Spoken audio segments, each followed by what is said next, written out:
Imagine for a moment that you are standing barefoot on flagstones so cold they burn. Your breath hangs in the air like white smoke, and the only light comes from a single tallow candle guttering in the draught. Outside, the wind howls across a moat frozen solid, and the year is 1348. There is no radiator, no thermostat, no double glazing, no electric blanket, nothing but stone, wool, and fire between you and a night that can kill. Yet people not only survived winters like this in medieval castles, some of them actually thrived. How on earth did they do it? Tonight, wrapped in your modern duvet with the heating quietly humming, let me carry you back across 7 centuries to discover the forgotten arts of keeping warm when the world itself seemed made of ice. And wherever you are right now, perhaps under the stars in Australia where it's already summer, or tucked up in a snowy cabin in Canada as the northern lights dance, please pause this recording for a second and tell me in the comments, from which corner of the world and at what hour are you listening? I read every single one. If you enjoy drifting off to the past like this, please subscribe to Historical Truth and tap the bell, so the next journey through time can find you just when you need it most. And now, close your eyes, let your breathing slow, and come with me. The first thing that strikes you when you step into a great hall in the dead of winter is the smell. Wood smoke, wet wool, roasting chestnuts, and a faint but unmistakable whiff of dog. The second is the noise.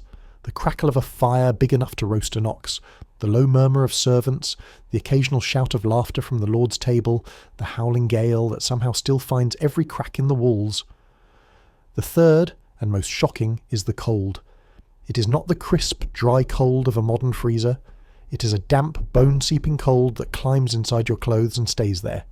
Bodiam Castle, East Sussex, January 1385. Snow lies axle-deep on the drawbridge, and the moat has frozen so thick that the kitchen boys are playing football on it. Inside the great hall, Sir Edward Dallingridge, Lord of the Manor, sits at the high table wrapped in a wool fur cloak so heavy it looks like a bear has fallen asleep on his shoulders.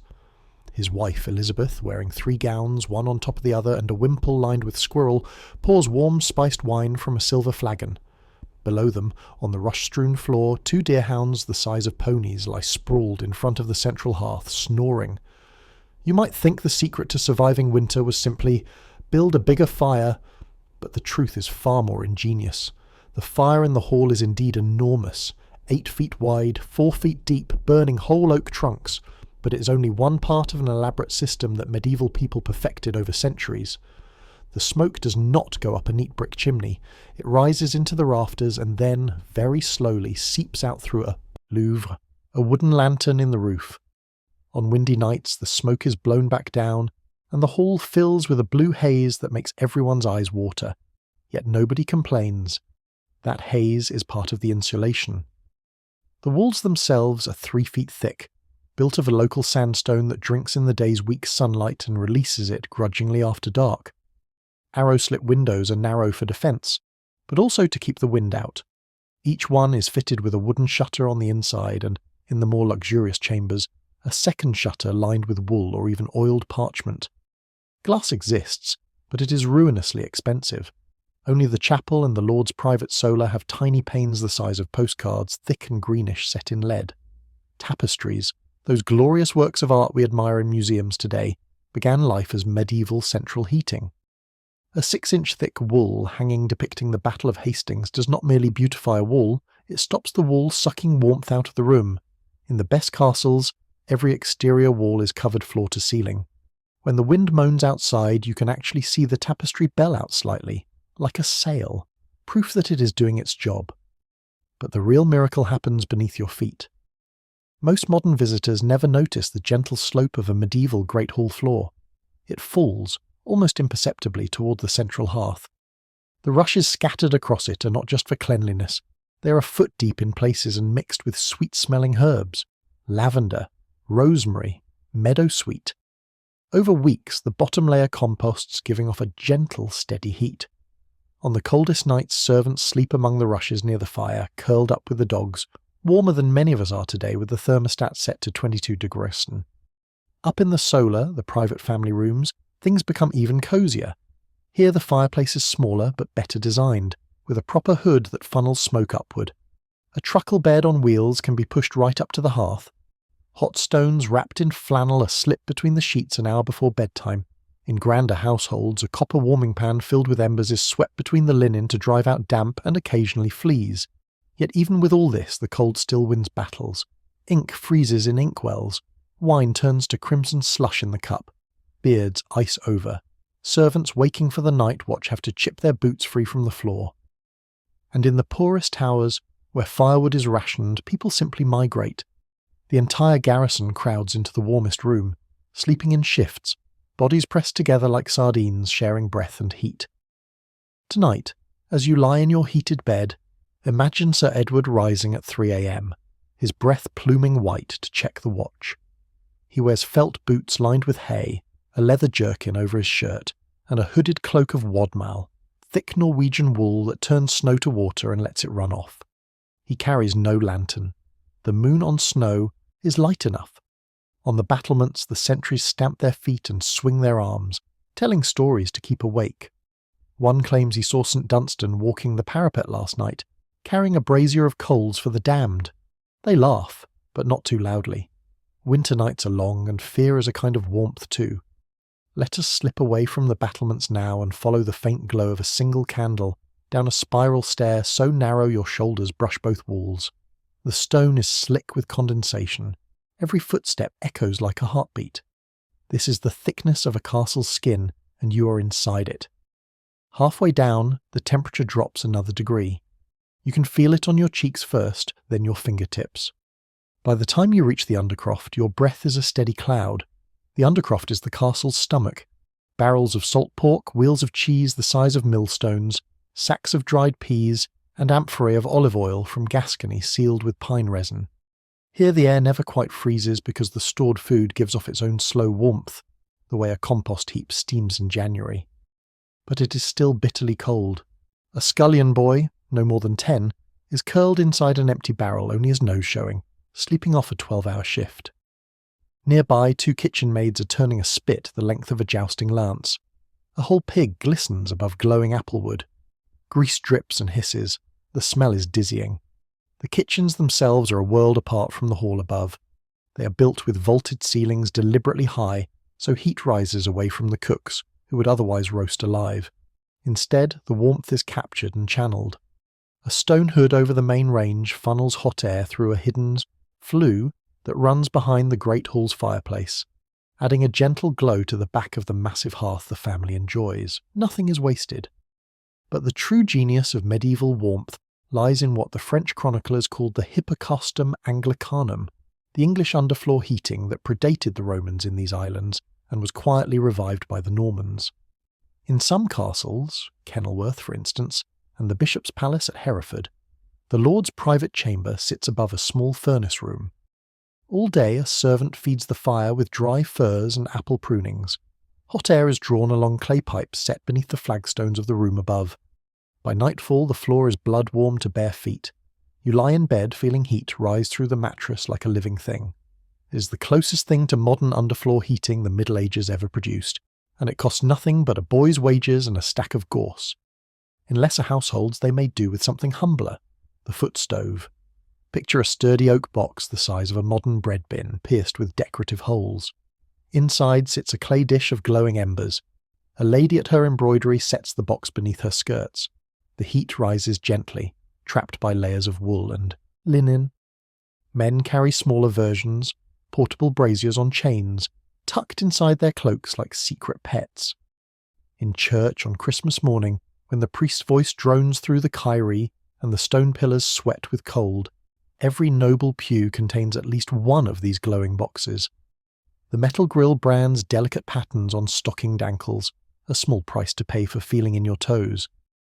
Yet no amount of cleverness could keep the bedchambers truly warm.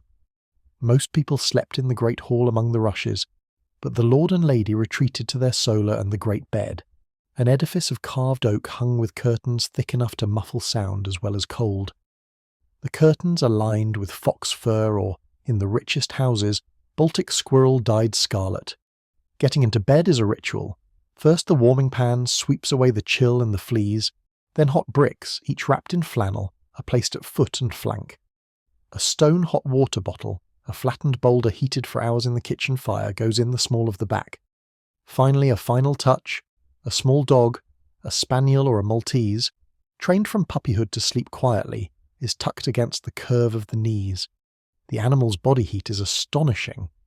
Queen Philippa, consort of Edward III, was said never to sleep without her 3 little dogs. Chroniclers noted that in the terrible winter of 1341, when the Thames froze for 9 weeks, the Queen's bed curtains were so heavy with embroidery and fur that 4 pages were needed to draw them each night. Inside that cocoon, the temperature could rise to something almost summery.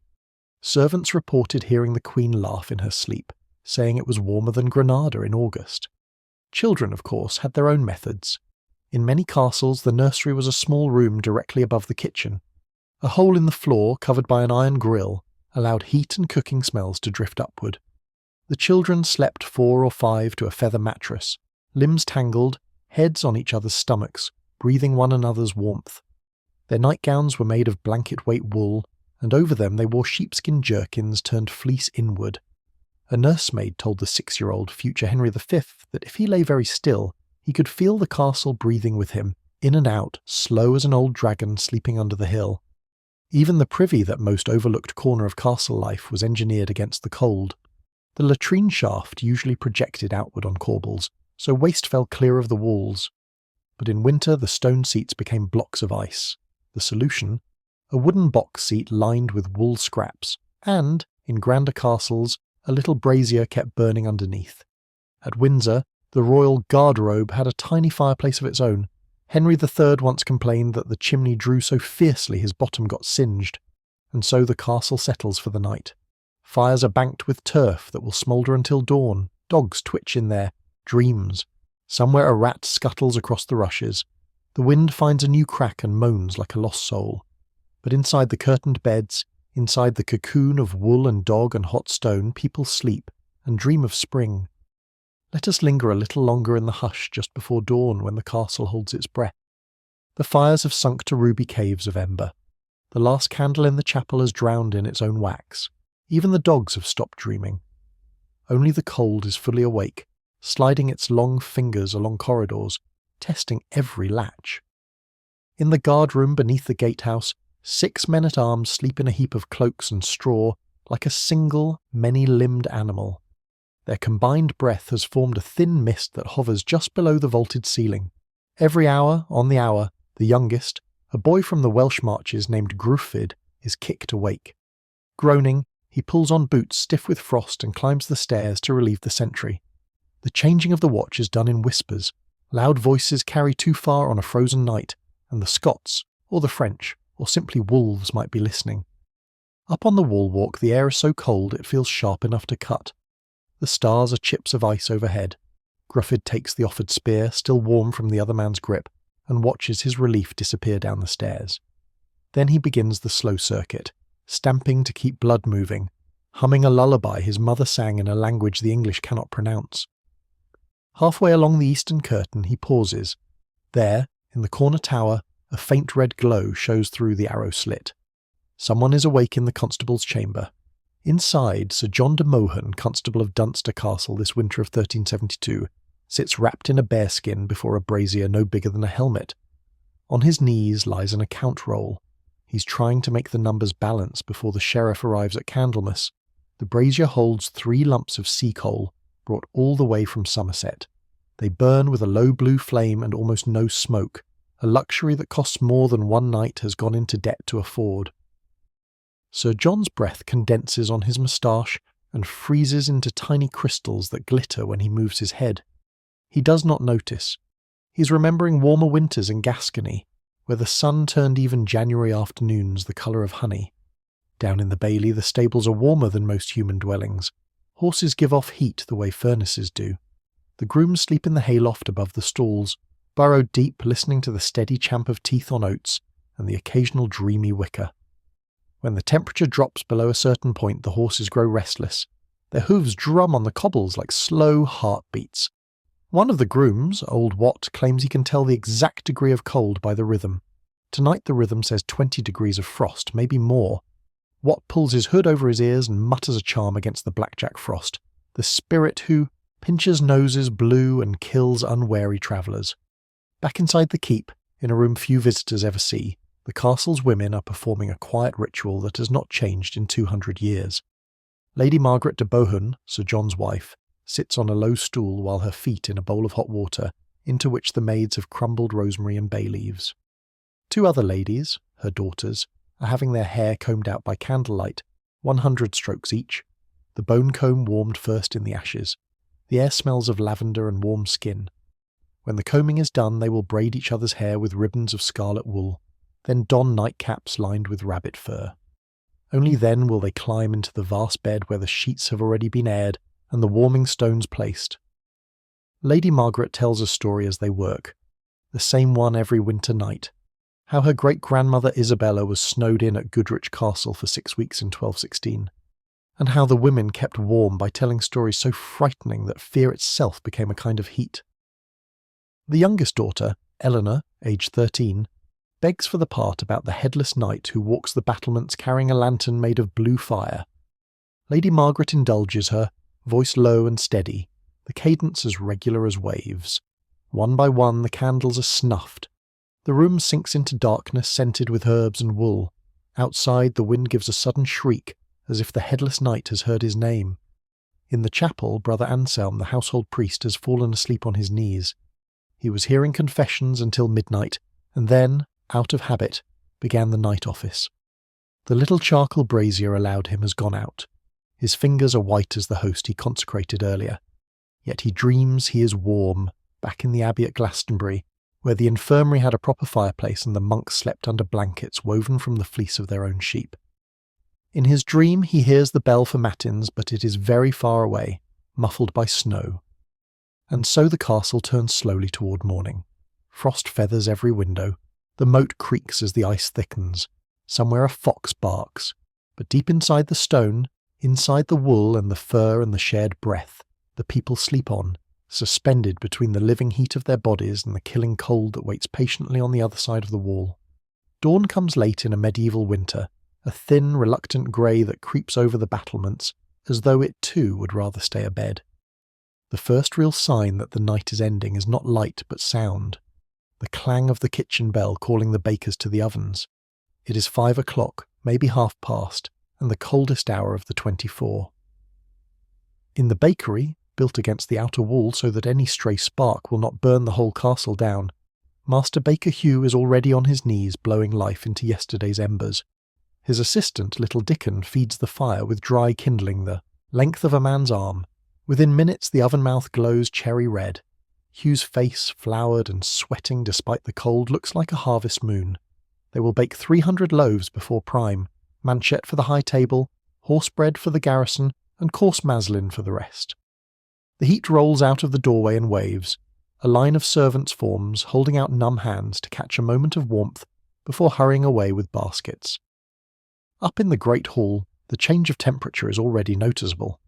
Overnight the fire has sunk to a heap of grey ash veined with red, yet the stones of the hearth have stored the heat and now release it slowly, like a dying man giving up his last secrets. The rushes are damp with melted frost. Dogs wander about licking the floor. A maid sweeps a path to the high table, humming under her breath. The tune is slow, almost a lullaby, because sudden noise feels wrong in this half-frozen world.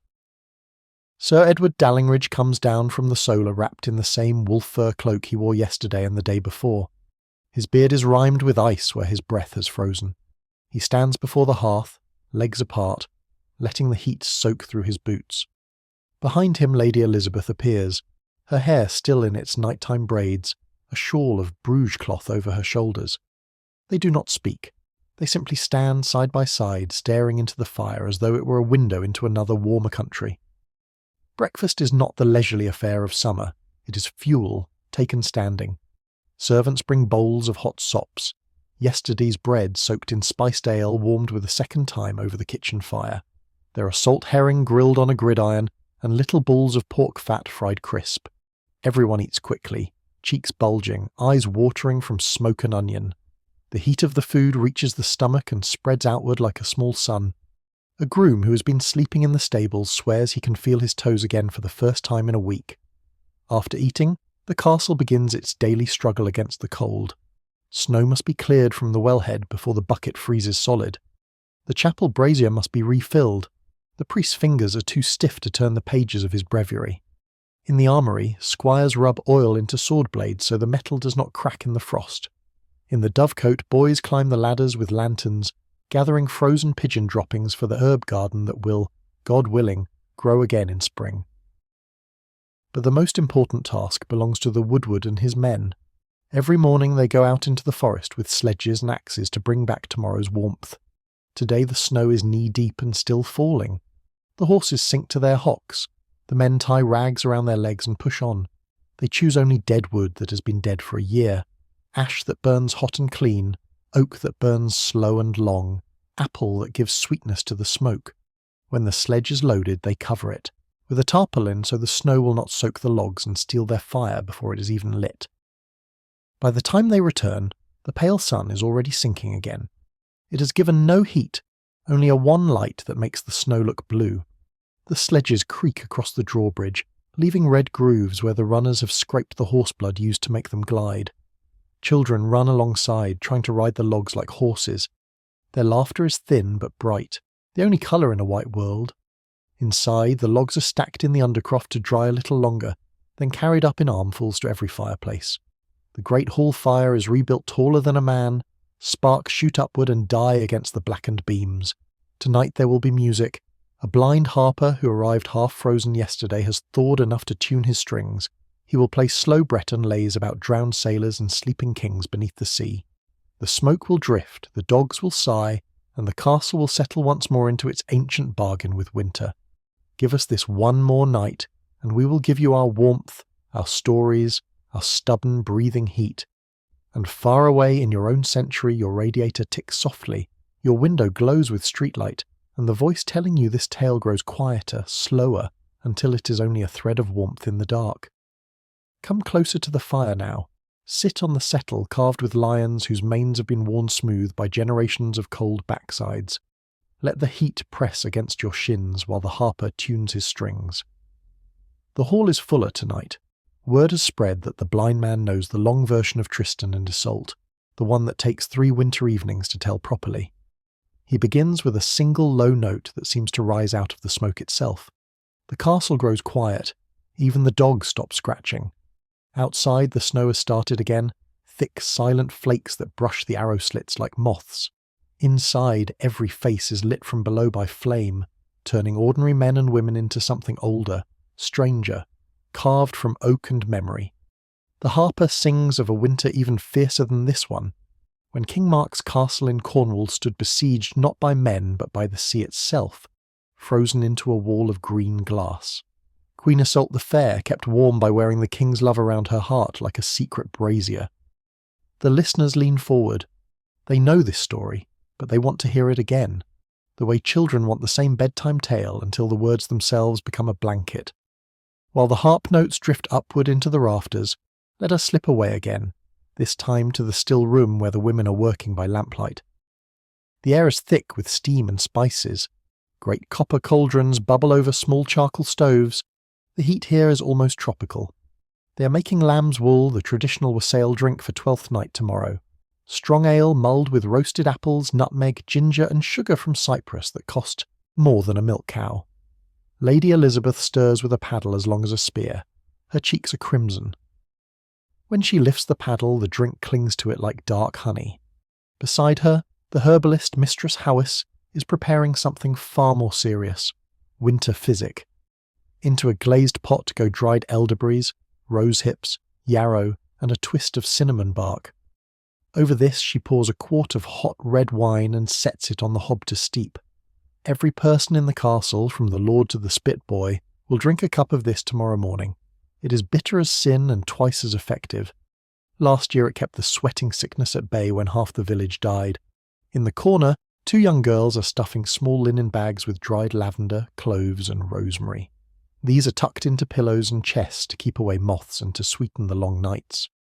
One of the girls, Alice, only 9, has been allowed to stay up past her bedtime because her fingers are nimble. She hums along with the distant harp, the tune muffled by stone and time. Back in the hall, the harper has reached the part where Tristan, wounded and burning with fever, lies in a hut of branches while the snow falls so thickly that the very stars are put out.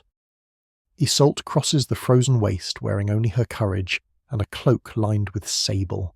The listeners sigh. They know courage keeps no one warm, but the sable does, and they love her for both. A servant moves among them with a long pole, snuffing the wall torches one by one. The hall darkens until only the great fire and the harper's small candle remain. Shadows leap across the tapestries, knights on horseback, unicorns, ladies with hair longer than their gowns. The temperature drops a degree with every extinguished flame, but no one moves to leave. They are held by the music and by the older spell, the one that says if we stay together and keep the fire alive, the winter cannot quite kill us. In the nursery above the kitchen, the children have been allowed to stay awake for the first part of the story.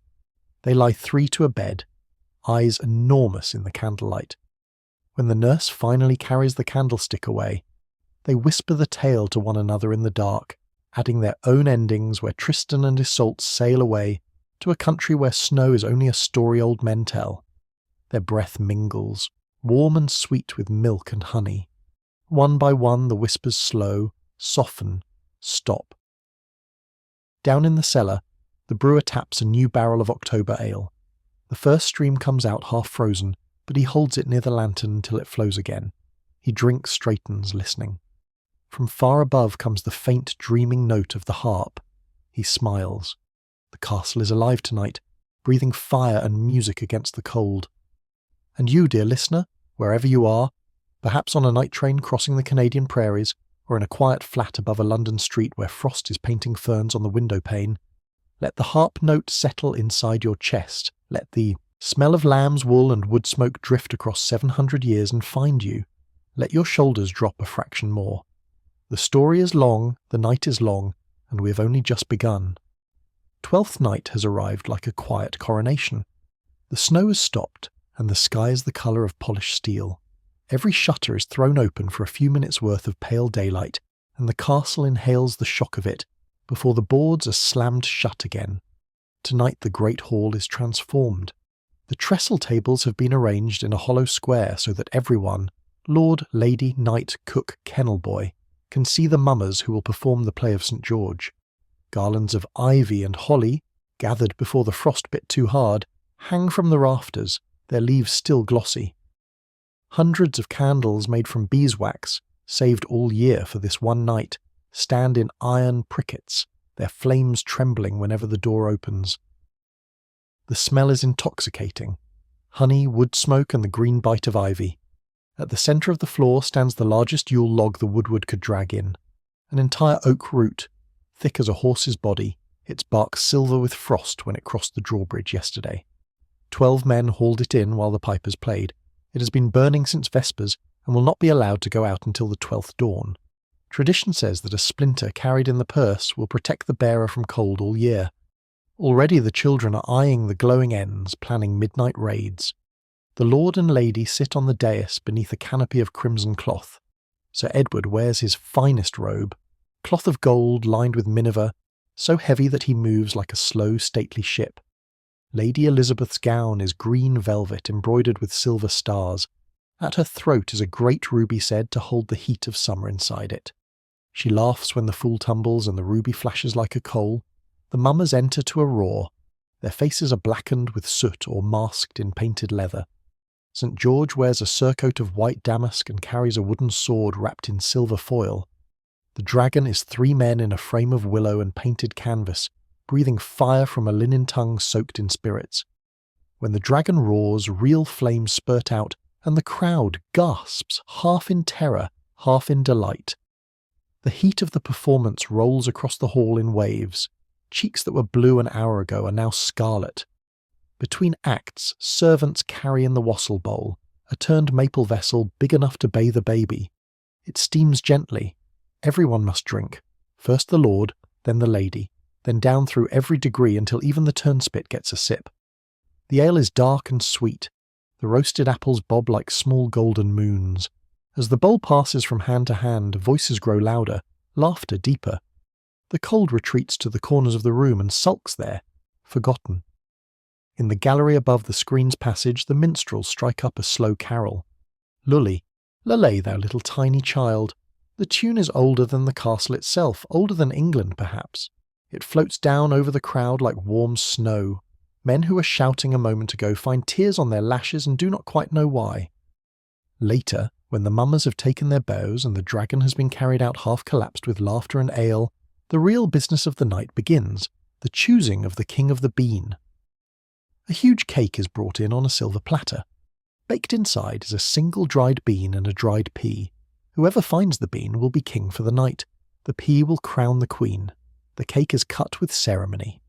Knives flash. There is a moment of perfect silence. And then young Gruffydd the Welsh sentry holds up the bean, eyes wide as chapel windows. Cheers shake the rafters. A page runs to fetch the pasteboard crown painted with gold leaf. Gruffydd is led to the high table, blushing crimson. Lady Elizabeth herself sets the crown on his curly head. For the rest of the night he will give absurd commands. The steward must hop on one leg, the cook must sing like a nightingale, Sir Edward must dance with the laundress, and everyone will obey with delight. The castle turns upside down, and for a few brief hours hierarchy melts like snow in April. Up in the solar, the older folk have withdrawn to play tables by candlelight and drink hippocras strained through a sleeve of fine linen. The windows are shuttered tight, the brazier heaped high. Someone tells the story of the winter of 1205 when the sea itself froze at Dover, and a man walked from England to France dry-shod. Another swears it happened again in 1322. They argue amiably, voices growing drowsy. In the nursery, the children who should have been asleep hours ago are still whispering about dragons and bean-kings. Their nurse has given up and lies snoring in her truckle bed. Moonlight leaks through a crack in the shutter and paints a silver stripe across the coverlets. And somewhere in the thickness of the wall a mouse, warm in a nest of stolen wool, listens to the muffled sound of human joy and wonders why the giants are making so much noise on such a cold night. The Yule log crackles. The candles burn lower. The castle rocks gently, like a ship that has found safe harbour at last. The morning after Twelfth Night always feels like the world has been turned inside out and shaken. The hall is a battlefield of empty cups, spilled ale, and holly leaves trodden into the rushes. The great Yule log is still alive, but only just, a single ridge of red heartwood glowing beneath a crust of grey. A kitchen boy lies asleep across the hearthstones, one arm flung protectively over a sleeping hound as though the dog were the fire and needed guarding. Outside, the temperature has fallen again. The moat, which had begun to soften yesterday under a weak sun, is iron hard again. A raven lands on the ice and taps with its beak, puzzled that the water will not break. The sky is the colour of old pewter, and the air has that strange singing quality that comes only when the morning after revelry, when lungs are raw from singing, and the body remembers it is mortal. Sir Edward wakes in the solar with a mouth like the bottom of a birdcage, and a headache gentle but persistent, the kind that feels like a small blacksmith tapping behind the eyes. Lady Elizabeth is already up, wrapped in a bedrobe of scarlet wool, directing maids to strip the great bed. The sheets smell of wood smoke, spiced ale, and warm dog. She orders them carried down to the laundry yard to be beaten with paddles, while the frost is still thick. The cold will whiten them better than any fuller's earth. In the chapel, Brother Anselm is celebrating the first Mass of ordinary winter with frozen fingers. The wine in the chalice has a skin of ice that he must crack with the base of the cup before elevating it. The congregation is small and blue-nosed. Most of the household is still asleep or pretending to be. Their breath rises in perfect unison, a ghostly second choir. Down in the kitchens the cooks are making caudle for the delicate stomachs of the gently born. A posset of hot ale, egg yolks, sugar and nutmeg beaten until it is as thick as cream. It is served in silver cups to the lord and lady, in horn cups to the knights, and in wooden mazers to everyone else. The steam alone is medicine. A scullion who tried to sneak a sip scalds his tongue and spends the morning speaking in an indignant whisper. By mid-morning the castle settles into the long slow exhale that follows Christmas. The mummers have gone, taking their dragon with them. The holly garlands are stripped and carried out to the midden. Tradition says they must not be burned indoors after Twelfth Night or bad luck will follow. The beeswax candles are carefully snuffed and stored. Tallow will do for the remaining dark months. Now the real work of winter begins. survival measured not in feasts but in careful accounting. The steward, Master Walter, sits in his little office off the great hall with ledgers spread like white fields. He calculates how many more logs can be taken from the home wood before the spring growth is harmed, how many pigs can be slaughtered this month without depleting the breeding stock, how many ells of woolen cloth remain in the chests. His breath fogs the ink. He keeps a small charcoal brazier under the table and rests his feet on it like a faithful dog. In the dovecote, the birds huddle together on their perches, feathers fluffed into spheres. A boy climbs the ladder with a lantern and a basket, gathering the few eggs that have been laid. Each one is a small miracle of warmth. He tucks them inside his jerkin against his skin for the journey back to the kitchen. The blacksmith's forge is the one place in the castle that never lacks heat. Today he is shoeing the destrier that threw a shoe on the ice yesterday. The horse's breath steams like a dragon's. Sparks fly upward, in gold fountains every time the hammer strikes. Grooms and idle men-at-arms stand in a loose circle, hands outstretched to the blaze, gossiping in low voices about the Bean King Gruffydd, who apparently spent his royal night trying to kiss every maid in the laundry and succeeded with 3. In the still room, Mistress Hawise is making soap from the ashes of the Yule log and last year's lard. The lye is fierce. It will blister skin in moments. She works bare-armed, her skin protected by a thick layer of goose grease. The scent is acrid, almost meaty, but by tomorrow the cakes will be mild and sweet-smelling, ready to be cut into slabs for the Lord's bath on Candlemas. And high in the western tower, in a room no bigger than a cupboard, the castle's scribe, Brother Giles, is copying a psalter by the light of a single lamp. The ink keeps freezing. He warms it in a little brass pot set on a tripod over a candle, and when he writes the letters come out thick and shining like black ice. He is illuminating the psalm Dominus Illuminatio Mea with a border of snowflakes and icicles in lapis and gold. Every flake is different, the way God makes them, he says, though his eyes are too weak now to see real snow unless it is falling against his face. The day drifts past in small necessary movements. A cooper mends barrels, a falconer carries hooded hawks to the mews on his fist, a laundress beats linen until her arms ache and the fabric freezes stiff as board before she can stand upright in the yard like white soldiers. By dusk the sky has cleared to a hard, burning blue. The first star appears sharp as a needle. The castle draws its shutters, banks its fires, and prepares for another ordinary, extraordinary night of winter. The long, quiet time when the only thing between the people and the killing cold is the slow, stubborn warmth they make together. January slides into February with the slow inevitability of a glacier. The snow thatch on the stables is now a solid foot thick with frozen snow. Icicles hang from the eaves like the tusks of some great beast. Every morning the garrison must chip a path across the inner bailey before the horses can be exercised, and every evening the path has vanished again. The castle has entered what the old women call the wolf months. Food is no longer plentiful. The salted beef has begun to taste more of salt than beef, and the apples in the loft are soft and brown at the core. Yet no one has died of cold, and that, in the year of our Lord 1386, is counted a triumph worth recording in the chronicle. One of the quietest revolutions in warmth happens now, in the deep heart of winter, when firewood itself becomes precious. The woodward begins issuing not whole logs, but bundles of coppiced hazel and willow, thin rods that burn fast and fierce. These are reserved for something the household calls the winter parlour. A small room off the great hall, once the Lord's counting house, has been cleared of, its desks and transformed. The single window is sealed with a quilted hanging. A low, wide hearth has been built from old hearthstones scavenged from a ruined tower. The floor is spread 2 feet deep in fresh straw, mixed with dried southern wood and fleabane. A dozen people can sit here in a circle, knees almost touching, sharing one modest fire and the heat of their own bodies. At night this room becomes the true heart of the castle. The great hall is left to the dogs and the dying embers. Everyone who can squeezes into the winter parlour. Servants bring their knitting or their whittling. The steward reads aloud from a dog-eared romance. The harper, who has decided to stay until the roads thaw, plays softly. The air grows thick with breath and wool and wood smoke, but it is warm, gloriously, unbelievably warm. Children fall asleep leaning against strangers. An old hound snores with his head on the chaplain's foot. The fire is fed only 1 stick at a time, yet no one is cold. In grander castles they achieve the same effect with even greater artistry.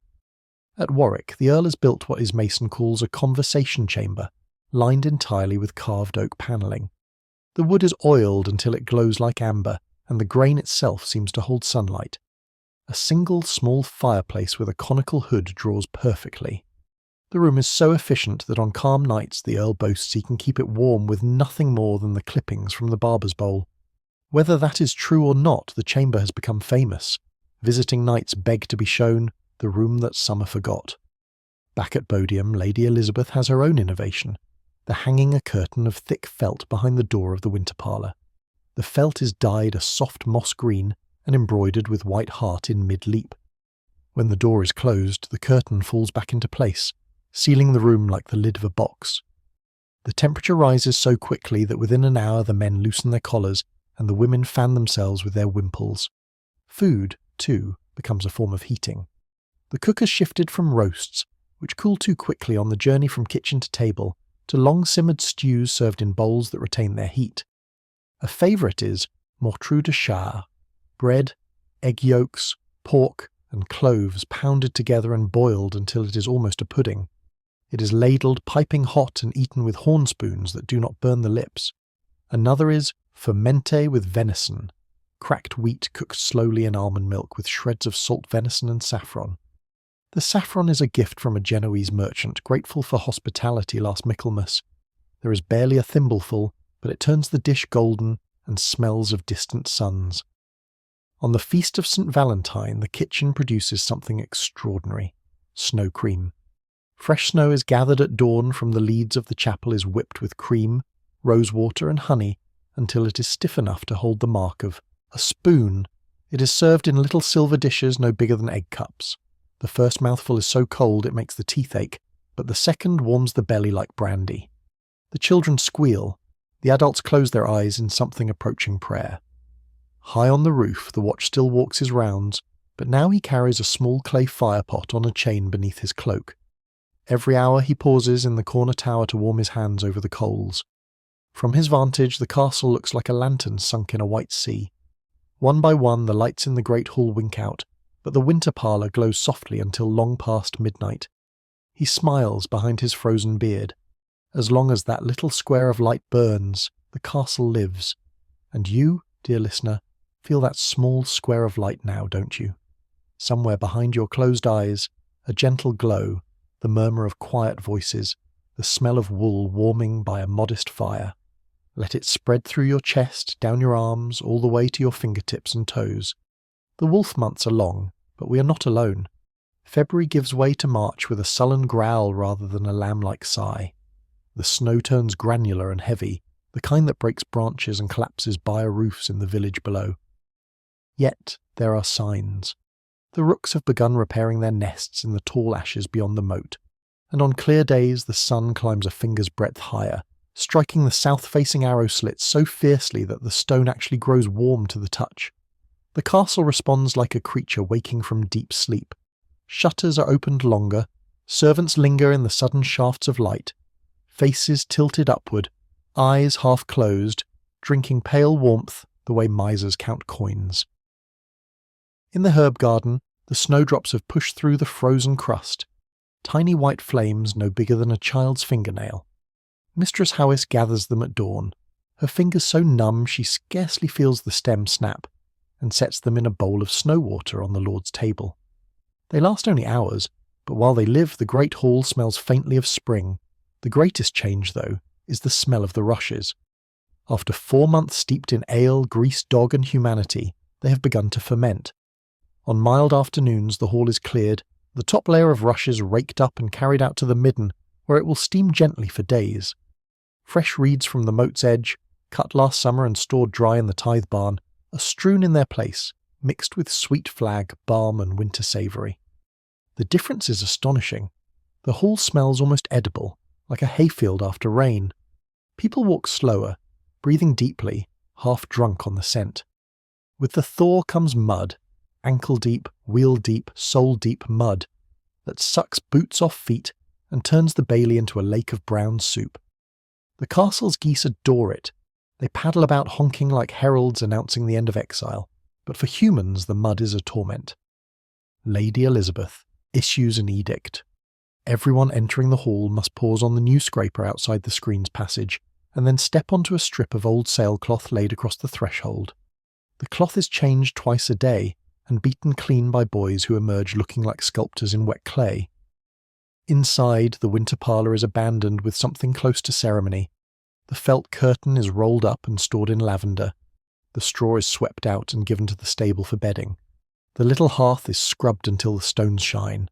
For one afternoon, the room stands empty, echoing, almost shy without its crowd of bodies. Then the steward moves his desks back in, and the castle's heart returns to its usual measured beat. But the cold has not surrendered yet. It stages nightly ambushes. One evening the wind swings to the northeast, bringing a sky the colour of iron filings. By nightfall the temperature plummets. Water carried up from the well freezes in the buckets before it reaches the solar. The new rushes crackle underfoot like frost. The household flocks back to the winter parlour without a word being spoken, rebuilding the fire, unrolling the felt curtain, laughing at themselves as they squeeze in shoulder to shoulder once more. Someone starts the old song about the fox who went out on a chilly night. Within moments every voice has joined in, low and steady, a charm against the returning dark. In the chapel, Brother Anselm lights every candle he has saved since Advent. The flames tremble in the draught and throw vast shadows across the vault. He is preparing for Candlemas tomorrow, when every person in the castle will carry a blessed candle home to guard against thunder and fever and the last spiteful breath of winter. Tonight he works alone, trimming wicks, blessing each taper with holy water that steams faintly as it touches the cold air. Up in the nursery, the children are allowed to stay awake for the candle making. They sit cross-legged on the floor while the nursemaid dips wick after wick into a cauldron of mutton fat scented with bay leaves. Each candle is no thicker than a finger, but to the children they are torches capable of holding back the night. When the last one is rolled in sand to cool, the oldest boy, 7-year-old Thomas, asks whether the candles will still work if the winter tries to come back in April. The nurse tells him that winter always tries, but the candles remember the sun, and the sun always wins in the end. Thomas considers this, nods solemnly, and falls asleep sitting upright, candle clutched in his fist like a sword. Far below in the undercroft, the ice on the saltfish barrels has begun to weep. Droplets form, tremble, fall with a soft rhythmic plink into the sawdust. The sound travels up through stone and timber, a quiet heartbeat announcing that the castle's long siege against the cold is nearly over, and you, drifting now on the edge of sleep, can almost hear that plink, plink, plink, like the slowest metronome in the world, counting down the last hours of a medieval winter. Candlemas dawn breaks clear and cruelly cold. The sky is a high, aching blue, the kind that makes the eyes water not from wind but from sheer brightness. Every surface glitters, battlements, wellhead, even the mud in the bailey is frozen into sharp brown waves. The household assembles in the chapel wrapped in every cloak they own, breath rising in silver columns toward the vault. Brother Anselm moves along the rows with a basket of the little blessed candles. Each person receives one no longer than a dagger. When he reaches Sir Edward, the knight cups the flame with mailed hands that have killed men in France, and yet tremble now like a boy's. Lady Elizabeth's candle gutters. She shields it with her sleeve embroidered with silver thread, and the tiny light steadies. Even the dogs, brought in because no one trusts them alone with the new rushes, sit quietly, eyes reflecting 100 points of fire. After Mass, the procession forms. They circle the chapel 3 times, then spill out into the bailey, a slow river of light against the white ground. The candles burn with astonishing stubbornness. Only 2 go out, and those are quickly relit from neighbours. Tradition says that whatever candles survive the walk home will burn true all year. Children hold theirs high like banners. An old groom weeps openly when his flame endures. He has not seen his wife since Michaelmas, and he takes it as a sign she still lives. Back inside, the great hall feels different. The candles are set in every window, on every beam, along the edge of the dais. For 1 hour the castle blazes like a chapel itself. Then, one by one, people carry their lights away, to the solar, the kitchen, the guardroom, the stables, even the privy tower. The darkness is pushed back into corners where it sulks, diminished. The rest of the day is given to purification. Every chest is opened and aired. Blankets are hung on lines across the courtyard and beaten until clouds of dust and ancient fleas whirl away on the wind. The Lord's finest tapestries are taken down, rolled tightly, and carried to the loft to rest until autumn. In their place go lighter hangings of painted cloth showing gardens and fountains, a promise rather than a memory. In the kitchen, the cooks are preparing the traditional Candlemas crepes, thin as parchment, folded around honey and chopped almonds. The first one is always tossed so high it brushes the rafters. If it lands back in the pan unburnt, the household will never lack warmth. Today it flips perfectly. The cook, a doorman from Normandy, actually smiles. By afternoon the wind softens, a faint warmth creeps into the sunbeams that strike the south wall. In the herb garden, Mistress Hoise kneels, skirts spread like a blue flower, and presses her bare palm to the soil. It is still iron hard, but she swears she can feel a pulse, slow as a hibernating bear. She marks the spot with a twig and whispers the old charm, earth, earth, remember the sun. High on the roof, the ravens have begun their spring quarrels, stealing twigs from one another's beaks. A goshawk circles overhead, crying once, a thin, triumphant sound. Down in the moat, the ice has developed a darker sheen. In places, thin cracks lace across it like veins. Children run out with sticks to test it and are chased back by shouting grooms. Evening brings the last ritual of the day. Every remaining Candlemas candle is gathered into a clay bowl in the winter parlour, now reopened and smelling of fresh straw. Brother Anselm blesses them again, then extinguishes them with a silver snuffer. The smoke rises sweet and thin. The candles will be stored in a chest lined with wool until next February, a promise kept. Night falls gently. The temperature for once does not plummet. The fires are built smaller. People sleep with one less blanket. In the solar, Sir Edward and Lady Elizabeth lie side by side listening to the drip of melting snow from the eaves. It is the first night in months they have not needed the warming pan. Somewhere below, a dog barks once and thinks better of it. And you, dear listener, feel that drip too, don't you? A soft, steady plink at the edge of hearing, like the castle itself loosening its stiff winter joints. Let that sound carry you deeper. The hardest months are behind us now. The light is winning. The first true thaw arrives not with drama but with treachery. One morning the castle wakes to find the world weeping. Every icicle has turned into a bright dagger of water. Water streams from gutters, cascades off the leads, drips from every stone corbel in steady silver threads. The bailey is a shallow lake reflecting a sky the colour of robin's eggs. For one delirious hour everyone believes winter has broken its neck overnight. By noon the wind swings round again, sharp as a scythe. The temperature falls like a portcullis. Every puddle, every dripping roof, every footprint hardens into glassy traps. A kitchen maid slips on the back stairs and breaks her wrist. A horse in the outer yard goes down on the ice and has to be coaxed up with warm mash and kind words. The castle, which had begun to stretch and dream of spring, is slammed back into February's fist.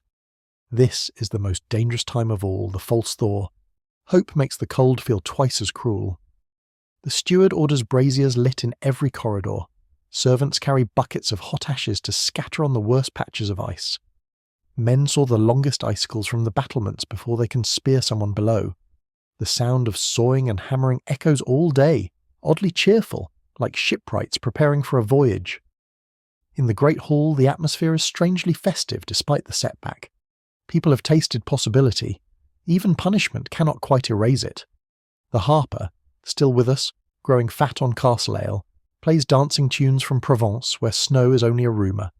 Feet tap under tables. A pair of young squires attempt a galliard on the treacherously slick flagstones and end up in a laughing heap among the rushes. Lady Elizabeth declares a day of small fires. Instead of one huge blaze in the central hearth, a dozen modest fires are lit in portable braziers up and down the hall. Around each gathers a little constellation of people, embroiderers here, dice players there, children roasting crab apples on sticks. The air is layered, warm at ankle height, cooler at the knees, cold again above the head, but no one sits entirely in the cold. The overall effect is oddly soothing, like being inside a many-chambered heart. In the kitchen the cooks wage their own war. They produce a dish known simply as hot pot against despair. Layers of mutton, onions, carrots and barley, sealed under a crust of suet pastry and baked for hours in the lowest oven. When the lid is lifted, the steam rises in a fragrant column that can be seen from the far end of the hall. Portions are carried out in terrines wrapped in hay to keep warm. Even the garrison on the wall get theirs piping hot, passed hand to hand up the stairs. That evening Sir Edward holds an impromptu court of love in the winter parlour.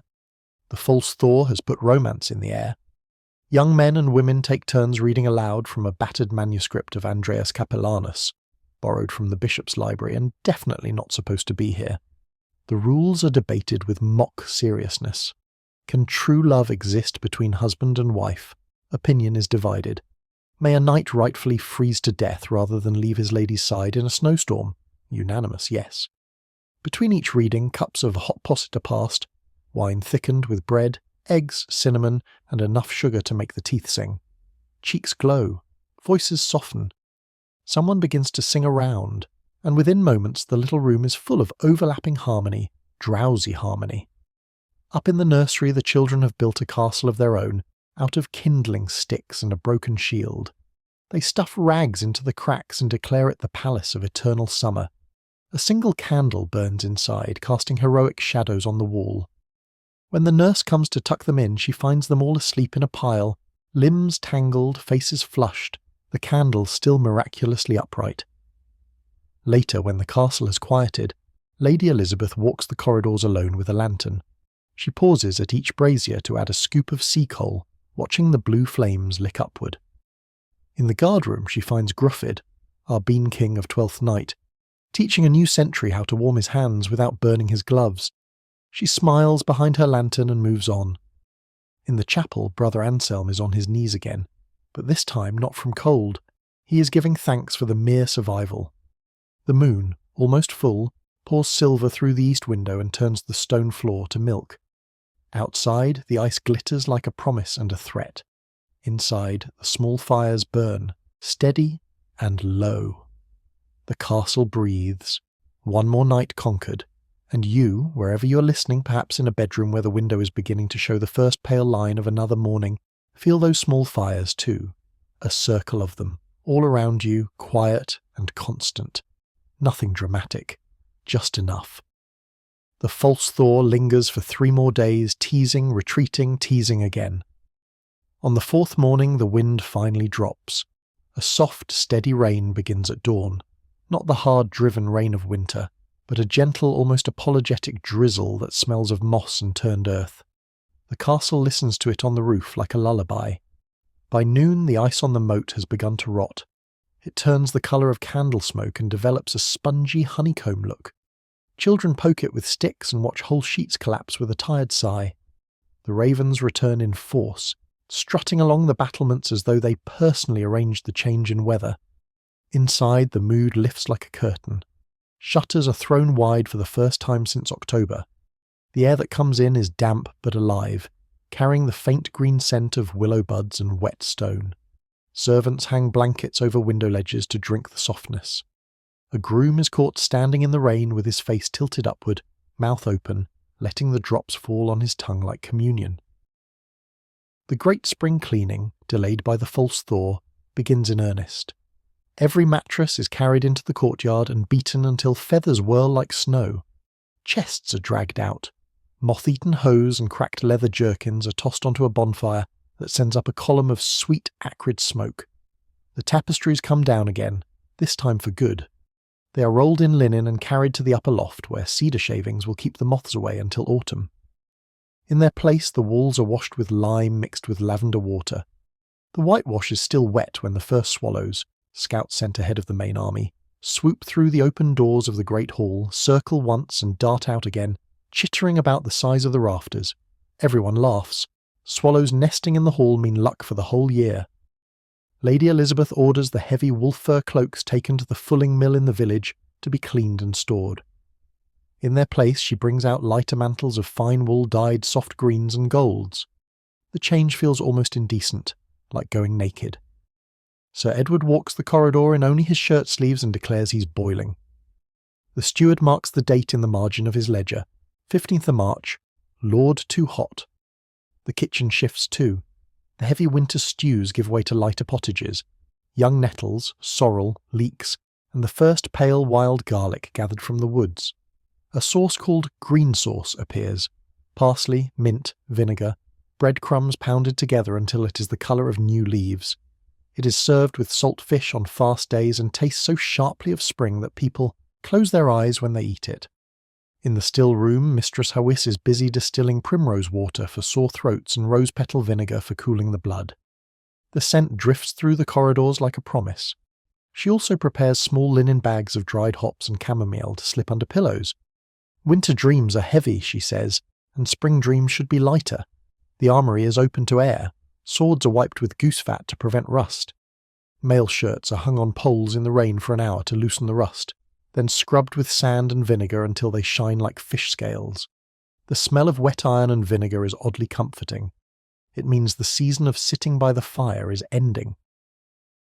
In the evening, the household gathers in the great hall for the first time without extra braziers. The central fire is small, almost ceremonial. The windows are still open.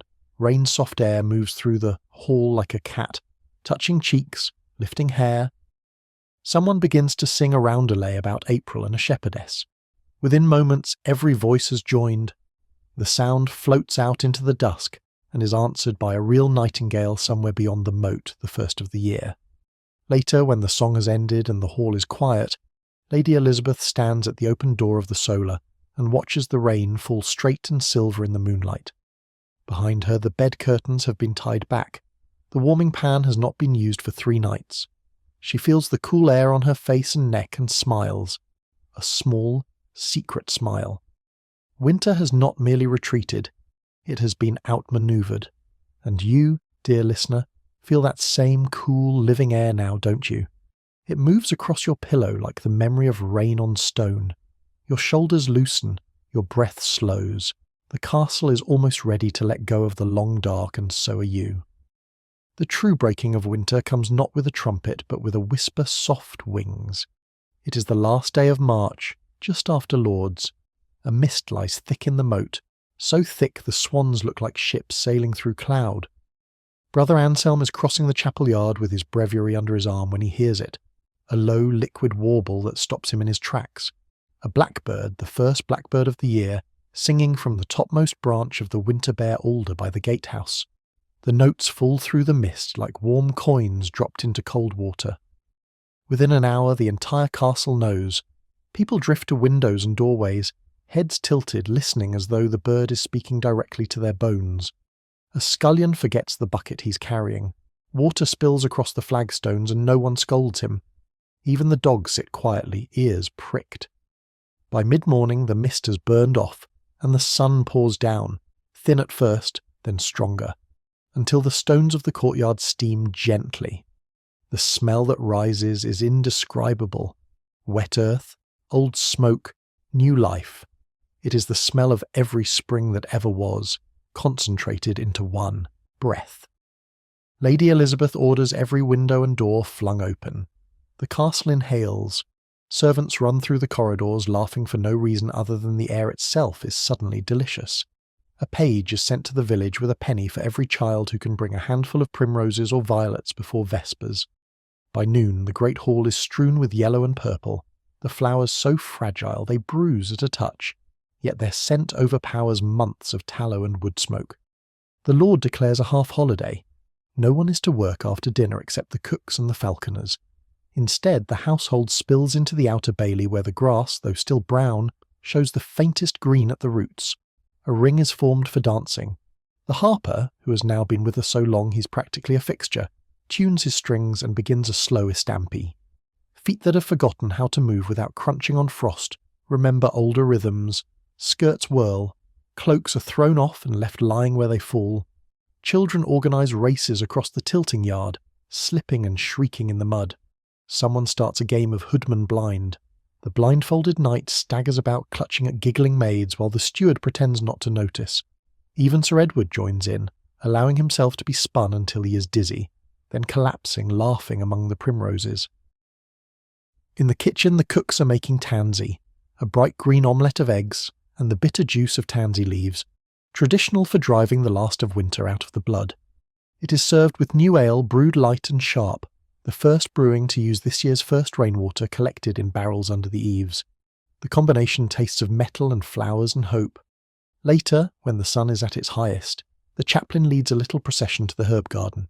Everyone carries a candle stub saved from Candlemas. They are planted upright in the damp soil among the emerging shoots of lovage and sage. Brother Anselm sprinkles holy water and says a short prayer asking blessing on the plants that will heal fevers and sweeten breaths and keep the castle alive until the next dark comes. The candles look absurd, white spears in black earth, but no one laughs. It feels exactly right. In the solar Lady Elizabeth sits by the open window with her ladies, sewing not heavy wool but fine linen for summer smocks. The breeze lifts the hair at their temples. One of them begins to sing a cradle song from her childhood in Anjou, soft and lilting French. The others join, voices overlapping like birds returning to the same tree. Down in the courtyard the blackbird answers, note for note. At dusk the fires are lit for the last time as necessity rather than joy. They are small, almost apologetic, built more for light than heat. People gather round them anyway, not to warm their hands, but to watch the flames dance on faces that suddenly look younger. Someone tells the story of how, in the terrible winter of 1215, the castle ran out of firewood entirely and the garrison burned the old drawbridge to stay alive. The tale used to be told with shudders. Tonight it is told with laughter, because that winter is only words now, and this winter is ending in birdsong and green omelettes. When the stars come out they are faint, almost shy, as if embarrassed to compete with so much new light on earth. The castle settles slowly. Doors are left unbarred for the first time since All Hallows. A window somewhere bangs gently in the night breeze and no one rushes to close it. In the nursery the children fall asleep to the sound of real rain on real leaves beginning to uncurl outside their arrow slit. One of them, half dreaming, murmurs that the castle feels different tonight, lighter, as though it has taken off heavy armour and stands in its shirt enjoying the air on its skin. And it has. The long siege is over. The wolf has gone back to his den. The blackbird has spoken. Let that birdsong settle in your chest now, soft and liquid, rising and falling with your own slow breath. Let the scent of primroses drift across 700 years and find the open window of your dreaming. The first week of April is drunk on itself. The sun rises earlier every morning, and the castle wakes to find its own shadow shrinking. By none the south wall is almost too hot to touch. Grooms lean against it with their eyes closed, faces tilted like flowers. The moat has become a mirror of the sky. Swans sail across it, leaving long silver wakes. Willow buds burst into pale green flames along the banks. A pair of coots have built a nest of reeds and rubbish right under the drawbridge. The porter throws them crumbs every time he raises the chains, and they scold him like fishwives. Inside, the transformation is quieter, but no less complete. The great hall, which for months felt like the inside of a wool-lined box, now feels like the inside of a drum. Every footstep, every laugh, every clatter of wooden bowls rings bright and clear. The rushes are changed again, this time with meadow-sweet and wild thyme gathered by the children. The scent rises warm when the sun strikes the floor, sweet and almost dizzying. Lady Elizabeth orders the heavy oak tables scrubbed with sand and lye until the grain shows pale gold. The high table is moved closer to the window so the lord and lady can feel the breeze while they eat. The carved lions on the chair arms seem to blink in the sudden light. Tapestries are gone entirely now. The bare stone walls look austere for a day or two, then strangely clean, like a monk's cell after penance. The beds are the greatest wonder. The vast curtained ark that dominated the solar all winter is stripped to its frame. The feather mattress is carried out and hung over a rope in the courtyard. Servants beat it until clouds of down drift across the bailey like late snow. Fresh straw is laid beneath new linen sheets bleached last summer and stored in lavender. The winter furs, wolf, bear, squirrel, are rolled away. In their place come coverlets of light wool dyed soft rose and leaf green. The bed looks half its old size, almost frivolous. When Sir Edward lies down that first night he laughs out loud. The mattress feels thin as a board after months of piled pelts, but the air moving across his skin is worth any loss of padding. The kitchen garden has become a daily miracle. Every morning Mistress Howes walks the beds with a basket, gathering whatever has decided to be brave that day. Purple sprouting broccoli no thicker than a finger, Young leeks like green quills, the first peppery leaves of rocket. The cook meets her at the door, and they argue amiably over whether the new peas should go into a green pottage with mint or be blanched and served simply with butter and salt. They compromise, half and half. Bread changes too. The heavy muslin loaf of winter gives way to lighter, wheaten manchets baked in small rounds that cool with a hollow sound when tapped. The baker claims the dough rises faster now because the very air is yeasty with spring. In the evenings, the household no longer crowds together for warmth. People scatter, some to the new benches set along the south wall where the stone holds the day's heat until long after sunset, some to the garden where the ladies stitch under the budding rose arch, some simply to stand on the drawbridge and watch the swallows stitching blue sky to blue water. The harper plays softer tunes now, songs about rivers and returning sailors. Voices no longer need to shout over wind and crackling logs. Conversation drifts lazy and low. One night the moon rises full and the colour of clotted cream. After supper no one wants to go inside.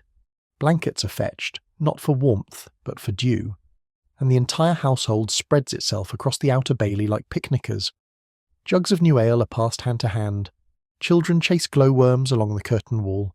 A nightingale starts up in the hazel coppice. Impossibly loud, impossibly sweet. Someone begins the old round "Sumer as I come in," and within moments every throat has joined, the sound rolling out across the moat and over the dark fields beyond.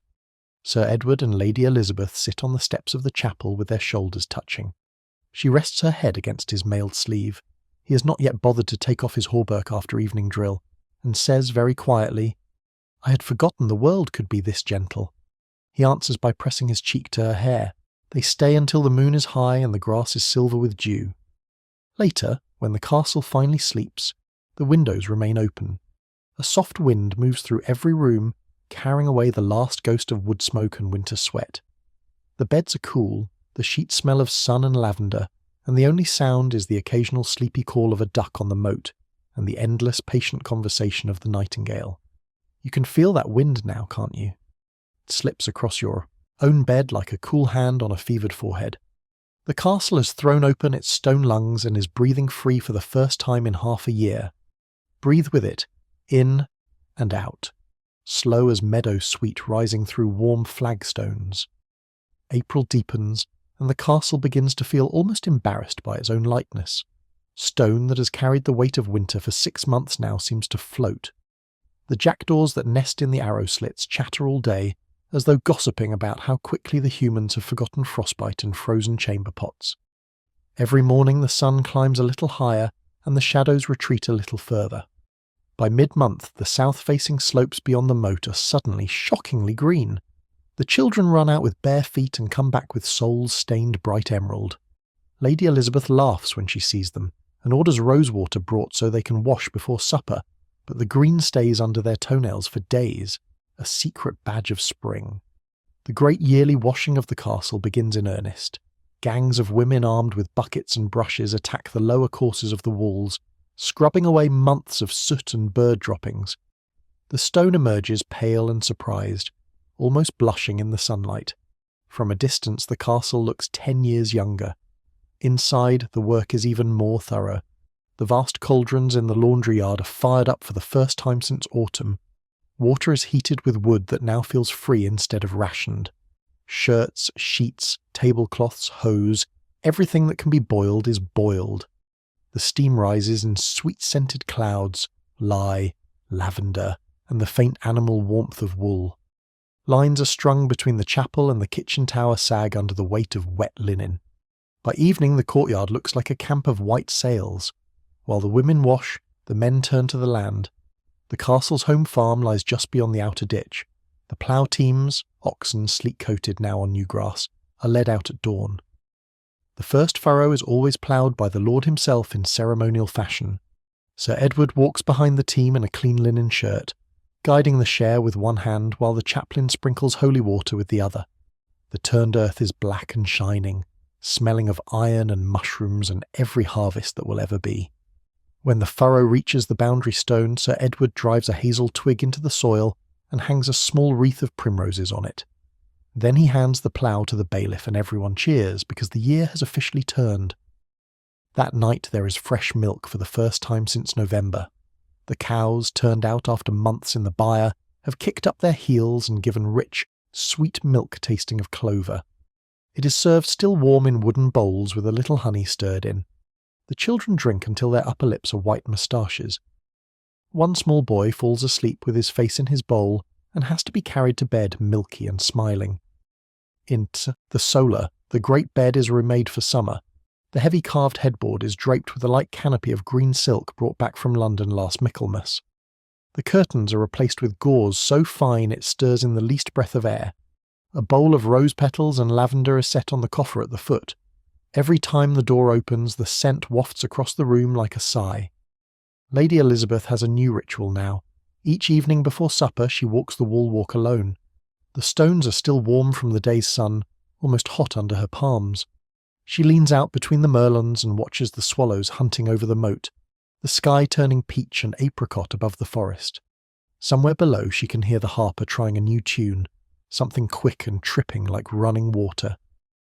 She closes her eyes and feels the stored heat of the stone rising through her soles, up her legs, into her heart.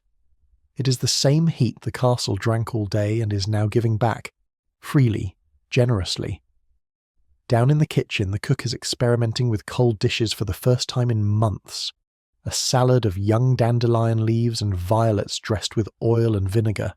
A cream of almonds chilled in the well. Little pastries filled with fresh cheese and chives. The taste is startling, sharp, green, almost impertinent after winter's heavy spices. People eat slowly, eyes widening, rediscovering their tongues. At night the windows stay open. The castle sleeps with its throat bare to the stars. Owls call from the forest. A vixen screams once, startling the geese. The air that moves through the corridors is cool but no longer cruel. It smells of wet leaves and distant wood smoke from the village, and underneath everything the faint, sweet breath of the hawthorn hedges coming into bloom. In the nursery the children no longer need hot bricks. They lie tangled together like puppies, windows wide, moonlight striping the coverlet. One of them dreams he is flying with the swallows and wakes laughing softly. And you, wherever you are, feel that same cool, sweet air now, moving gently across your face, lifting the hair at your temples. The castle has laid down its armour of wool and fur and fire. It is almost weightless tonight, buoyed by birdsong and milk and the smell of warm stone. Let that lightness settle over you like the thinnest linen sheet. Let it carry you deeper, softer, slower. May arrives like a courteous guest who has been waiting politely in the corridor all winter and is finally invited in. The hawthorn is in full reckless bloom. From the battlements the hedges look as though someone has scattered salt across the green, great drifts of white blossom that smell of almonds and warm skin. Every breeze carries petals into the courtyard. They settle on the wellhead, float in the horse troughs, cling to the hair of laughing maids like bridal confetti. The children call it May Snow and run with their mouths open trying to catch the flakes. The castle throws, its doors open and forgets to close them. The great hall is now only used for meals and on rainy evenings. The rest of the household lives outdoors. Trestle tables are carried out to the inner bailey and set under a canvas awning in case of showers. Meals become picnics with linen cloths and wooden bowls. The lord and lady eat with their sleeves rolled, faces already freckled from the sun. The dogs lie in the shade of the tables hoping for dropped morsels, tongues lolling, eyes half closed in bliss. The swallows have finished their mud nests under the eaves and are feeding young that scream like rusty hinges whenever a parent approaches. From dawn to dusk the sky is stitched with their dark, scythe-shaped wings. A pair of kestrels has taken the top of the western tower. The sentries complain that the birds scold them whenever they climb the stairs, but secretly they are proud to share quarters with such lords of the air. In the garden everything is growing so fast it seems audible. The rose arch that was bare sticks a month ago is now a tunnel of green, the buds already showing crimson at the heart. Mistress Howis walks the paths at sunrise with her skirts kilted up, gathering dew in a silver bowl. Dew collected on May Day morning is sovereign against freckles and melancholy, she says. She also gathers armfuls of sweet woodruff, still damp, to lay among the linen chests. By the time the sheets are used again in autumn they will smell of new-mown hay and vanilla. The kitchen has surrendered entirely to green things. Supper one evening is nothing but a salad of 50 herbs: fennel, parsley, borage flowers, mint, violets, young beech leaves, dressed with oil pressed from last year's walnuts and a little vinegar. It is followed by fresh cheese still bearing the imprint of the rush mat it was drained in, and strawberries no bigger than thumbnails but so sweet they make the tongue curl. The ale is light and sharp, served in cups rinsed with mint leaves, so the first sip tastes of summer twice. After supper there is no hurry to go inside. The long northern twilight lingers until the stars are almost ashamed to come out. People drift to the outer wall and sit with their legs dangling over the drop, watching the sun drown itself in the forest. The harper plays a single slow melody over and over, something he says he learned from a Breton sailor, who claimed it was the song the sea sings to itself when no one is listening. Couples lean together, children fall asleep where they sit and are carried in later like small sacks of flour. Lady Elizabeth has taken to walking barefoot on the warm grass at dawn. She says the earth is still remembering how to be kind, and she wants to feel it directly.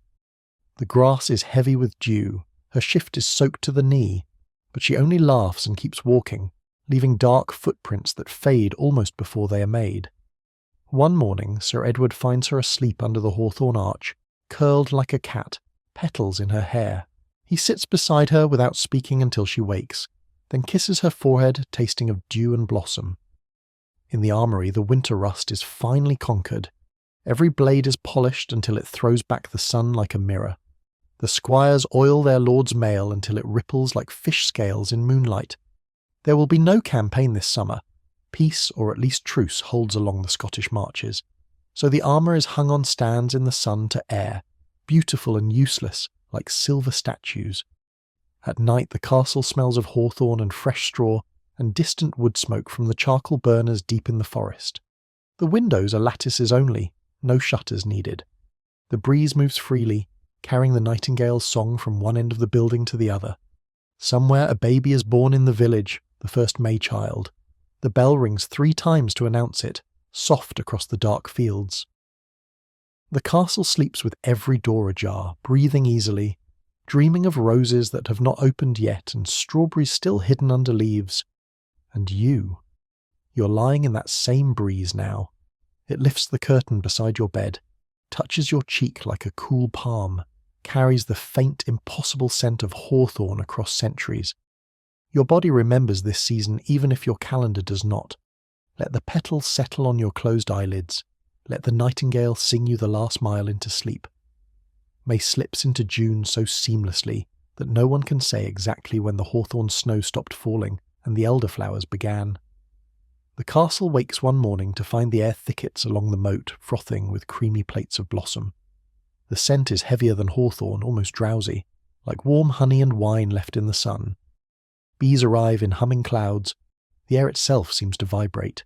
The great yearly sheep shearing has begun. From dawn the bailey is full of bleating and barking and the sharp smell of lanolin. The sheep are driven in from the water meadows, fat and foolish after weeks of new grass. Shearers sit cross-legged on planks, blades flashing. Each fleece comes off in one piece, creamy white shot through with gold from the sun. Children roll the fleeces into bundles and carry them to the loft where women spread them on hurdles to dry.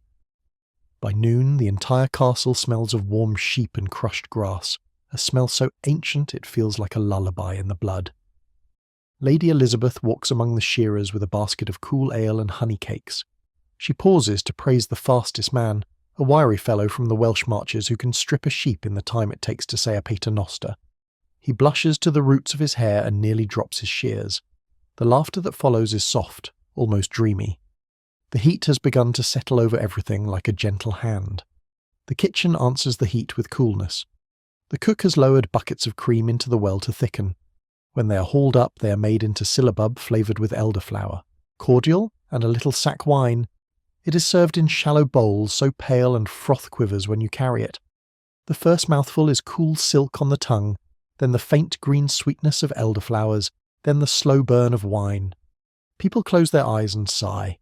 In the garden the roses have opened overnight. The red damask along the south wall is so heavy with bloom hangs like lanterns. The scent drifts through every open window and lingers in the corridors long after dark. Mistress Hawise is everywhere with her basket, gathering petals before the sun can bruise them. She will dry some for potpourri, steep others in vinegar for the hair, and set the rest to distill into rose water that will scent the Lord's bath all winter. Her fingers are stained pink to the knuckle. She smiles and says she has bleeding roses this year. The days grow so long that time itself feels stretched. Supper is eaten in broad daylight. The sun is still high when the boards are cleared. Afterwards no one wants to go indoors. The household drifts to the tilt yard where the grass has been scythed smooth. Blankets are spread, jugs of barley water and elderflower cordial passed hand to hand. The children play hoodman blind until they are dizzy, then collapse in giggling heaps. The harper plays lazy tunes that seem to drift on the warm air like thistledown. Sir Edward and Lady Elizabeth walk the wall walk at sunset. The stone is still holding the day's heat. It radiates gently against their palms. Below them the moat is molten gold, the swans sailing slow as clouds. Somewhere in the forest a cuckoo calls once, twice, then falls silent as though satisfied the year is properly launched. They stand without speaking until the first bat flitters past, then turn and walk slowly back, fingers loosely entwined. Night comes reluctantly. The sky stays pale long after the sun has gone, a lingering pearl grey that makes the stars seem unnecessary. The castle windows glow softly. No one has bothered to light more than a candle or two. The great hall is almost dark, the rushes giving off their stored warmth and the faint sweet smell of summer dust. People sit on the steps or lie full length on the warm flagstones, talking in low voices or not talking at all. In the nursery the children have been allowed to sleep with the window wide. They lie in a tangle of thin linen shifts, hair damp at the temples, dreaming of sheep and roses and the sound of blades on wool. A moth flutters in and circles the single candle until the nurse gently blows it out. Later, much later, the moon rises huge and honey-coloured over the forest. It pours across the courtyard, turning the piles of fleeces into soft mountains of silver. An owl calls once from the chapel tower, a sound like a slow hinge. The castle breathes in its warm, sheep and rose-scented breath and settles deeper into the night, and you feel that breath now, don't you? It moves across your own skin like the memory of a June evening you once lived, or will live, or are living right now in some other turning of the wheel. Let the elderflower sweetness settle on your tongue. Let the distant cuckoo count you down into the softest dark. Midsummer Eve. The castle has been preparing all week, and now the day itself arrives like a slow, golden tide. The sun rises already warm, the sky a washed-out blue so pure it hurts the eyes. By tierce the air shivers with heat. The stones of the courtyard throw back yesterday's sun as though they have stored it in their hearts overnight. Even the shadows feel gentle. At dawn the children are sent out with baskets to gather the 9 traditional herbs of St. John's Eve: mugwort, vervain, St. John's wort, plantain, yarrow, chamomile, speedwell, elderflower, and the mysterious chase devil, wild thyme.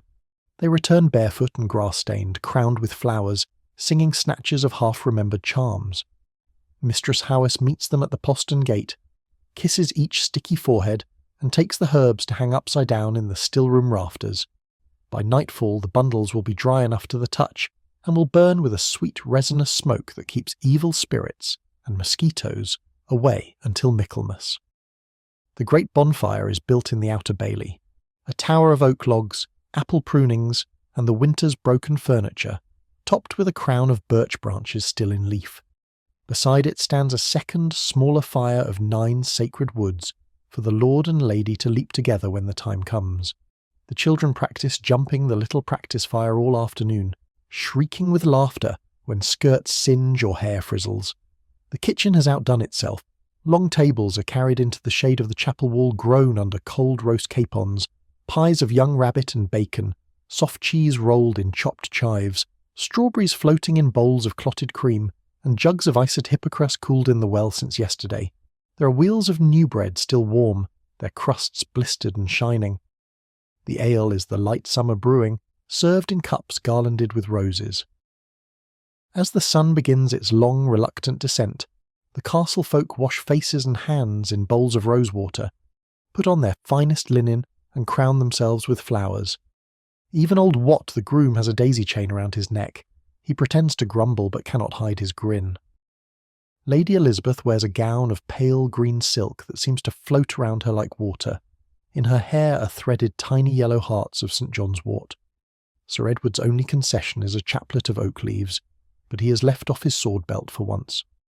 At the first hint of dusk, the fires are lit. The great bonfire catches with a roar that makes the horses stamp in their stalls.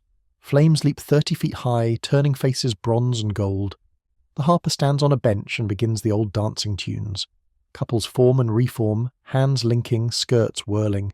Children dart between legs like minnows. The heat of the fire and the heat of the day mingle until sweat and laughter taste the same. When the moon rises, huge and perfectly round, the leaping begins. Young men vault the smaller fire first, shouting boasts. Then the couples. Sir Edward takes Lady Elizabeth's hand and they run together. She lifts her skirts and they sail over the flames as lightly as birds. The crowd cheers until throats are hoarse. Even Brother Anselm, persuaded and half scandalized, is pushed forward by laughing pages and hops over with surprising nimbly for a man who spent January with frozen knees. After the leaping comes the quiet part. The fires are allowed to sink into wide beds of ruby coals. People sit in loose circles, passing cups, speaking softly. Someone begins the midsummer charm. Voices join one by one until the whole castle is singing in a low, rolling murmur that seems to rise from the stones themselves. The tune is older than the castle, older than England, older than memory. It feels as though the night itself is breathing with them. Later, when the great fire has collapsed into a glowing hill, pairs slip away into the shadows. The scent of wood smoke and crushed grass and warm skin drifts everywhere. Somewhere beyond the moat a nightjar churns its strange wooden song. The moon silvers the battlements. The swallows have gone to roost, but bats stitch the air in their place. Lady Elizabeth and Sir Edward walk the wall walk one last time. The stones are still warm, almost hot from the day's sun and the night's fire. They pause at the highest point and look out over the sleeping forest, the silver fields, the dark ribbon of river. She rests her head against his shoulder. Neither speaks. Words feel too small for what the night is holding. Far below, the last embers glow like a dragon's heart. A child asleep on a blanket murmurs and turns over. The castle itself seems to settle, sighing, content at last in its own skin. And you're lying in that same hush now. The fire has burned down to a gentle ruby bed. Just enough light to see by, just enough warmth to feel safe. The scent of midsummer herbs drifts across your pillow. The old song lingers in your chest, rising and falling with your breath. Let it carry you. Let the warm stones hold you. Let the moon pour its silver over your closed eyes until there is nothing left but drifting, drifting, drifting.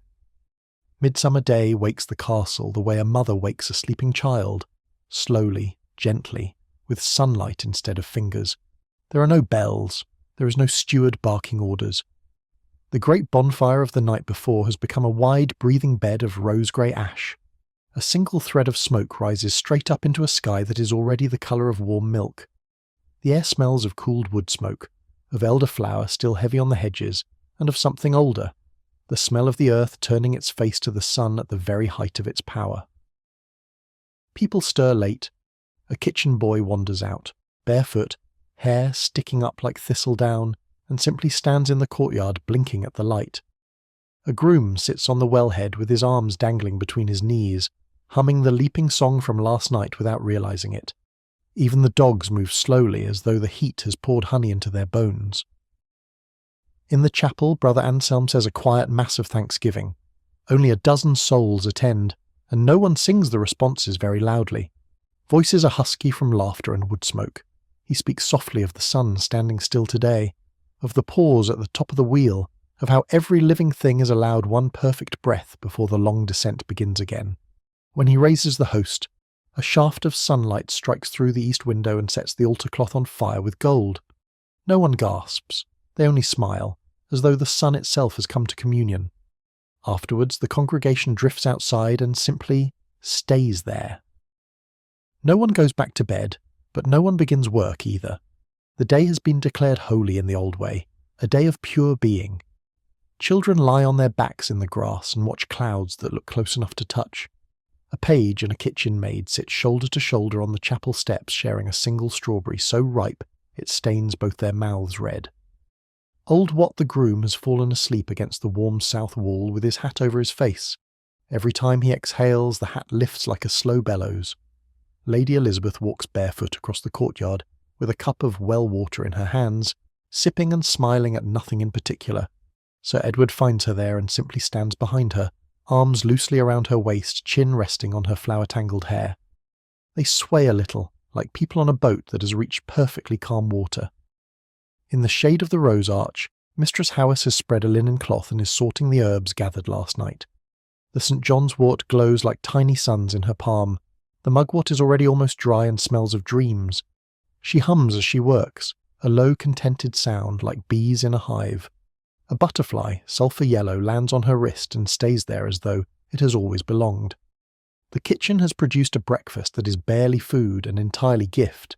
New bread still warm, butter the colour of primroses, honey in the comb, strawberries, cold syllabub, and cold spring water with a single sprig of mint in each cup. It is carried out on trays and eaten wherever people happen to be sitting or lying. No one uses a table. Crumbs fall into grass and are forgiven. Later, when the sun is high and the shadows small, the harper climbs to the top of the gatehouse with his instrument across his back like a pilgrim's staff. He sits on the warm leads, legs dangling, and begins to play. Not dancing tunes now, but something slower, almost motionless, a single melody that circles and returns like a hawk riding the thermals. The notes drift over the castle and the fields, beyond. Work in the village stops. Ploughmen lean on their handles and listen. A woman at her spinning wheel lets the spindle drop so she can hear better to hear. The music is not loud, but it feels as though the whole world has paused to breathe with it. Down in the courtyard, a small boy has fallen asleep curled inside the hollow of an upturned wheelbarrow, one fist still clutching a strawberry leaf. A kitten has joined him, tucked under his neck. Neither moves. Lady Elizabeth finds a quiet corner beneath the hawthorn and lies down in the grass. The sky above her is endless. She watches a lark climb until it is only a trembling black dot pouring out glory, and she thinks, this is what the castle fought the winter for. This one perfect day. She closes her eyes. The scent of crushed grass and warm stone rises around her like incense. One by one, others follow her example. Blankets appear as if by magic. People lie in the shade of walls, under trees, on the chapel steps, in the open grass. The castle becomes a single sun-drenched dormitory. Even the swallows seem to fly more slowly, as though careful not to disturb the dream. The afternoon drifts. A bell rings for none and no one answers.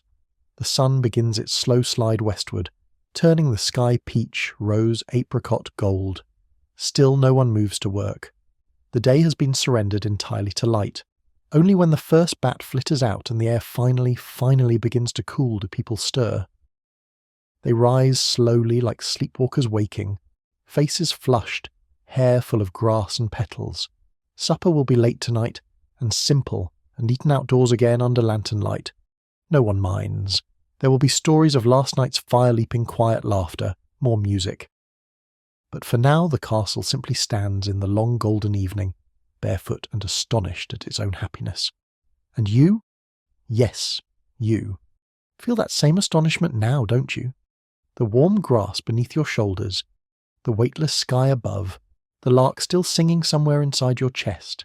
Let the day hold you. Let the sun pause at the top of its wheel just for you. Let the hush of a castle drunk on midsummer pour over you like the slowest, sweetest honey. There is no hurry. There never was. The wheel has turned its highest point. Now it begins, almost imperceptibly, to tip. You will not feel it today, nor tomorrow, nor for many tomorrows yet. The sun still burns white at noon. The roses are still opening. The swallows still stitch the sky. But one evening in late July, someone will close a window just for a moment, because the breeze has teeth for the first time since April. Someone else will reach for a light shawl and not think it strange. A single yellow leaf will drift from the lime tree and land on the wellhead, and no one will quite believe it. The castle notices, though. Stone remembers everything. The days shorten by the width of a cat's whisker each evening, and the nights grow a shade deeper. The harper packs his Small bundle and kisses every maid goodbye, promising to return when the geese fly south. The swallows gather on the battlements in restless, chattering flocks, rehearsing the journey none of them has ever made before and all of them know by heart. Apples begin to swell and blush in the orchard. Blackberries bead the hedges like drops of royal blood. The stubble fields turn gold, then pale straw, then silver in the moonlight. The kitchen smells of sugar and cinnamon again as the first windfalls are sliced and dried on hurdles above the hearth. One morning in early September, the mist lies so thick that the moat disappears, and the castle seems to float on cloud. When the sun burns it off, the air left behind is sharp and clean, tasting faintly of iron. Lady Elizabeth walks the wall walk at dawn and feels, for the first time in months, the stone cool beneath her bare feet. She stands a long while, breathing in the new season, letting the year settle on her shoulders like a familiar cloak. The great bed in the solar is made up again with an extra blanket folded at the foot, not needed yet, but waiting. The woolens come down from the cedar chests and are hung in the sun to sweeten.